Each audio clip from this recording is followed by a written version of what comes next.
Tech to help businesses go green. The world is obviously ever changing and ever moving, and things are just adapting at every turn, and we're seeing trends obviously take place. DEVOPS and sysadmin team that help look at our client servers, help assess things. So yes. So if you aren't involved in that space, you're kind of missing out on a really big money-making opportunity. The world is obviously ever changing and ever moving, and things are just adapting at every turn, and we're seeing trends obviously take place.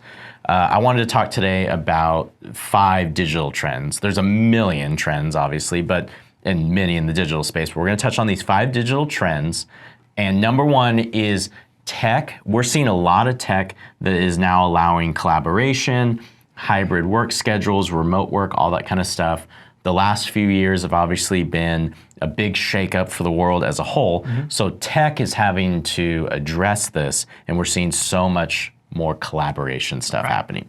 And unpack it. And I mean, even since we've come out of the pandemic, there's been lots of, I think a really good thing about that was, like you said, the adoption of remote work. Not that it's right for everyone, but it does. I think it does play a part in the way we work with our people, the way we work with clients. I mean, I can't think of how many times that I've been on a video conference with a client where some of the people are in the office, some are remote, and obviously that impacts them, that impacts us. Well, it used to be in the past, I mean, even, so we've been doing this for, we're coming up on, 15 years here, relative, 10 plus years, coming up on 15. It's like, when we first started, yes, there was like remote, video chat stuff, kind of. It was mostly still just text chat and some emails and mostly jumping on the phone. Now you're dealing with teams that are doing full digital whiteboarding, collaboration type stuff, Google Meet, Zoom, all these things we've seen, Google Hangouts live and die and resurrect again and die a second time. It's like all these, these tech, large tech, industries and even small startup type companies, they're having to pivot and adjust and adapt because remote work and hybrid work is not going anywhere. Right. It really is becoming, part of the zeitgeist and the way of the future. So if you aren't involved in that space, you're kind of missing out on a really big money-making opportunity. Well, and I think in our space, remote used to essentially be akin to being overseas. They were remote because they were overseas, which also brought with it huge time zone differences in most cases. Where now, we're working with people remotely that are at the same time zone, 2-3 hours difference. So some of the downsides that we would see to remote are actually not there anymore. Sure. And I mean, and those developers and those teams also aren't going anywhere. You still are seeing, I'm working, with the team out of Zurich and then out of, Paris, and then they're also collaborating with the team in Silicon Valley, and it's like, and so we are still dealing with that. So tools to allow for those time differences and continue to adapt and make the world ever smaller rather than bigger is, obviously where things are headed. Number 2, you got all this tech floating out in this, in the world now. It's ever adapting, it's ever changing. Security threats and solutions. I think both companies that are providing, secure data solutions, stopping security threats. I'm seeing a huge rise and flux in those kind of companies starting to come out. And, just overall, more tools out there mean more opportunities for actual threats and hacks and, exploits. Any thoughts? We're doing our part to help raise awareness with clients, right? To push back on things that are maybe not the most secure. We have an in-house DevOps and sysadmin team that help look at our client servers, help assess things. So yes, I think the threats have only increased, but also our tools for dealing with those threats have also increased. Number 3, what other trends are we seeing? Tech to help businesses go green. Could look like energy efficiency. It could look like adding solar. It could look like, what are some other things that come to mind? Yeah, so I couldn't tell you how many times I have people knocking on my door to put solar on my roof. So obviously, from that, that's a hardware kind of thing. But we've seen solar go from this is something that gets thrown up on your roof and generates some power to this is something that goes up on your roof that is generating power, that is now being banked, that is being analyzed. There's an app that's connected to it so you can see what your data usage is and make sure you're getting the most efficient use out of it, and so on and so forth. And all that is software that needs to be written. We're seeing technology obviously changing and adapting on both the technical side of the software and also these tech companies that are focused on new hardware solutions with bigger, better batteries, for your kind of electric vehicle solution type stuff. Companies starting to think about emission standards, as they're starting to grow, as we're doing more Bitcoin mining, we're generating all this energy. Well, how are we stopping, the carbon footprint, or at least lessening that footprint as we're continuing to add more and more and more and more technology and hardware and people into the world?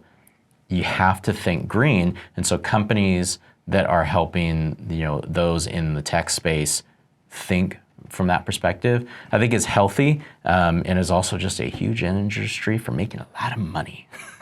So go green is a big thing. It's a trend that has obviously been around. I think it's almost a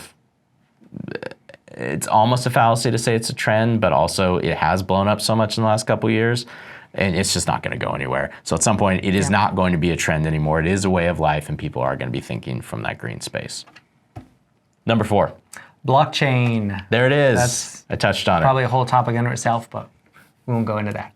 So how many times do you have a client when you're on a sales call or talking about something where they throw out blockchain? Throw out crypto or something? They're gonna store their contracts on the blockchain. They're gonna store something on the blockchain.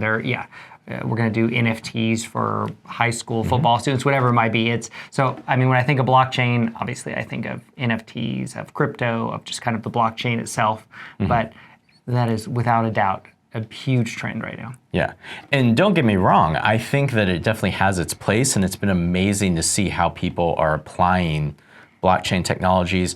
I would say, just overall machine learning, AI type stuff, just overall leveraging computers to be able to handle a lot of stuff that normally we would do, and again, be secure and kind of decentralized while also bringing the world back together has been really cool. But blockchain is a huge thing. I don't think it's going anywhere.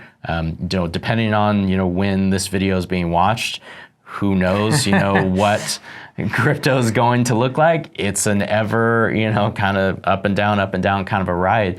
But I think overall the trend is up, and I think blockchain is going to win and is winning. So I'm interested to see how this trend goes. Me too. Number 5, automations and integrations we'll kind of bring it back home. I heard a statistic that it was somewhere maybe like 2015, 2016, you had these companies that were dealing with, creating APIs and that sort of thing. And it was, say, a $500,000, $1 million, kind of an industry. Companies that are focused on API connections and that sort of stuff. We're talking a $2 billion industry today. As of 2021, Forbes says, companies that are around API style connections, the companies that do that, 2 billion. So automation, integration, this is huge. That's a big jump over the short amount of time. An overarching theme that we're seeing through all this is connection. Connection is a trend, increased connection, increased communication. We're in different places. We use the internet to communicate. So connectivity and our ways to communicate is just always having new flavors and new trends with how we do it. Yeah, and I think that is healthy, because the more we're starting to co-locate, the more important I would say it is for us to not lose that human connection. Yes, we can invite automation into things. We can, be working with the blockchain, AI technologies, all these, security ways of, keeping ourselves kind of walled and safe, but keeping human connection is important, and I do feel that there are a lot of companies out there right now that are trying to keep that in the forefront. They want people to be connected. They want the world to feel larger and more inclusive rather than exclusive. Thank you for joining us for this episode of Bixley Tech Tuesday, where Cris and Andrew talked all about 5 big digital trends that are happening this year in 2022.